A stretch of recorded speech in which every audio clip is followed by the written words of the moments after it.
Now, thanks to Anytime Fitness Glenelg, Beresford Wines and Bickford's Australia, it's Chewing the Fat with Bevan Jones. G'day, welcome to another edition of Chewing the Fat. Today we're here at the Adelaide Oval, the day before a huge second test between Australia and Pakistan. Who better talk about it than a man who knows all about test cricket? He's played 71 test matches for Australia, 259 wickets, also 97 ODIs. The only man as well to score a double century as a night watchman in test cricket history in both innings. And of course, he's the Adelaide Strikers coach. Dizzy Gillespie, great to have you Chewing the Fat, mate.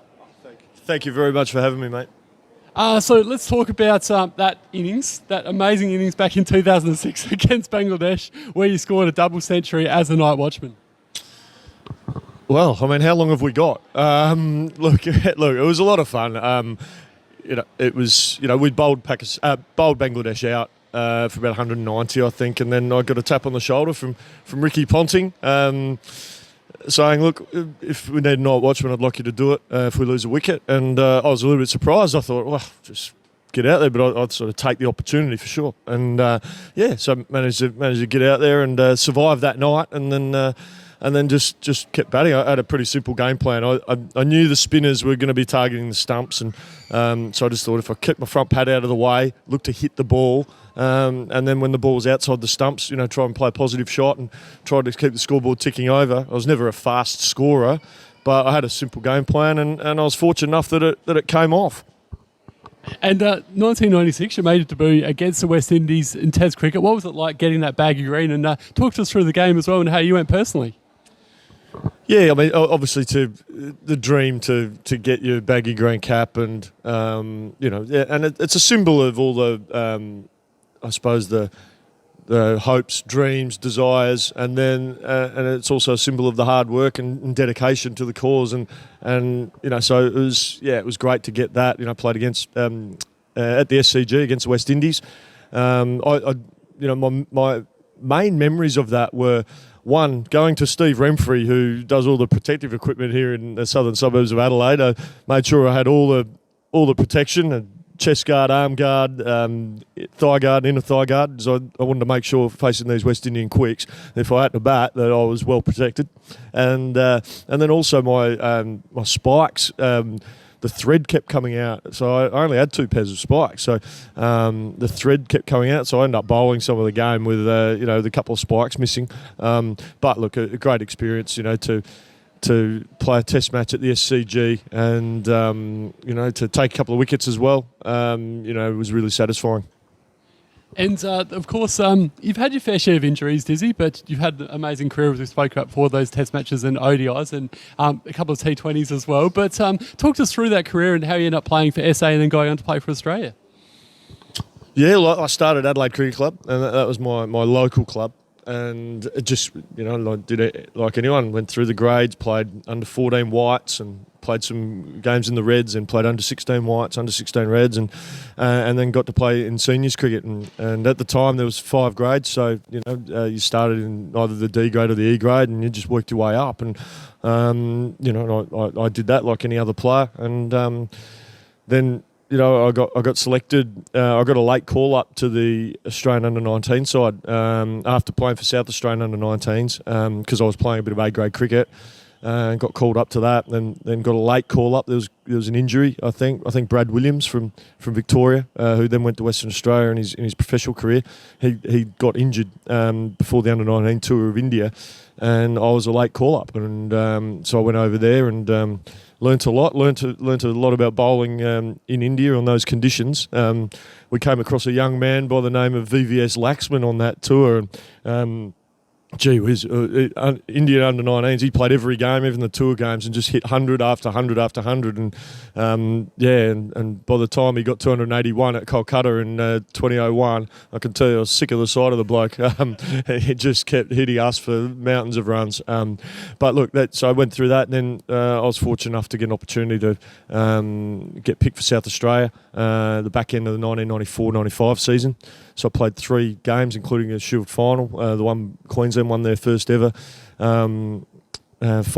I was told, I've just been in Queensland last week, and I was at a function, and gentleman said to me, the host, Andrew Cordes, was saying, Jason, no doubt your greatest achievement in cricket was when you danced down the wicket to Paul Jackson, skied it in the air, and Carl Rackham took a catch for Queensland to win their first Shield. And I was, well, I'm not sure that was a highlight of my career, but certainly that's how Queenslanders certainly see me for their first ever flag. But yeah, look, and just then went to the academy after that in 1995, the winter '95, when it was still based here in Adelaide.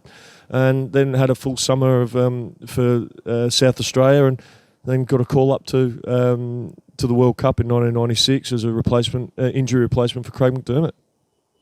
And I mentioned before about the Adelaide Strikers. You became the coach back in 2015. Talk to us through this, and if there's any future aspirations of being involved with international cricket as the coach, Dizzy. Yeah, look, I'm coming into my 5th season coaching the Adelaide Strikers in the BBL, and a job that I absolutely love. I feel very honoured to have been given this opportunity. We've had a little bit of success a couple of seasons ago, which was great. As for international aspirations, yeah, look, absolutely. I'd love to be involved with an international team at some point in the future. Just need to make sure that it works as a family. We've got very settled here in South Australia, down on the south coast, and kids are settled at school and they've got all their activities and stuff, so it's busy. They got more of a social life than us, so it's great. So it'd have to make that work, but yeah, look, absolutely. I love coaching. I love helping players achieve their goals and their dreams and getting better and winning games of cricket. So look, it's certainly not off the radar, as it were. And one day, yeah, I'd love to be involved with an international team. And the second test I mentioned before kicks off tomorrow at the Adelaide Oval. Australia won by an innings and 5 runs in the first test, and good to see Pakistan take it up to the Aussies on that last day. And one of the real surprises, and you were pretty vocal about it on the ABC, Dizzy, was Mohammed Abbas being left out. Talk to us about that, and also, how do you think the second test match is going to go? Well, for a start, I think Australia are going to win and win easily. Look, Pakistan got their team wrong. I mean, for them to not play Imam-ul-Haq as well, batting in the top order, I think was a mistake. I think his game is more suited to Australian conditions than Haris Sohail, for instance.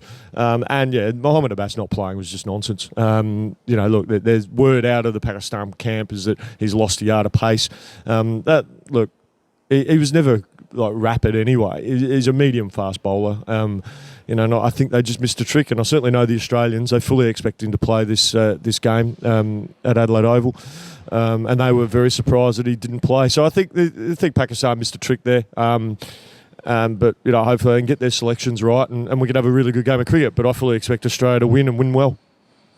And before we finish up, you're good mates with Blewett and Boof Lehmann. In one word, describe Blewett and Boof Lehmann.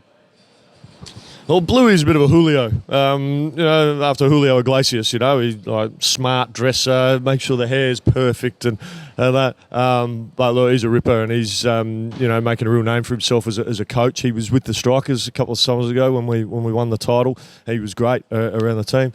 But yeah, he's a massive Julio.